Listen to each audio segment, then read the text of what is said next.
সুন্নিও এর যদি সুন্নির পক্ষে হত হইতে না পারো, সুন্নিও এর যদি সুন্নির পক্ষে ভোট দিতে না পারো, তাহলে সুন্নিয়ত করে লাভ নাই। এবার নির্বাচনত আর প্রত্যেক সুন্নির দায়িত্ব এবং কর্তব্য সুন্নিয়তের প্রতিনিধি সংসদত পাঠন। ইনশাল্লাহ অনেক যে দল গড়ন না কেন, এবার অন্তত সুন্নিয়তযোগ্য বায়ুরে সংসদত পাঠন।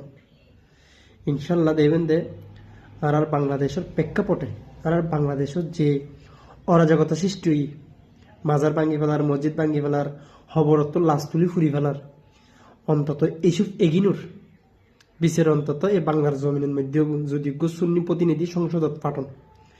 ইনশাল্লাহ এবার 28 সনত সৈয়দ হাসান আল আজহারিরে সুন্নিয়তর ফকতুন সংসদত চাইতাম চাই। ইয়ান আর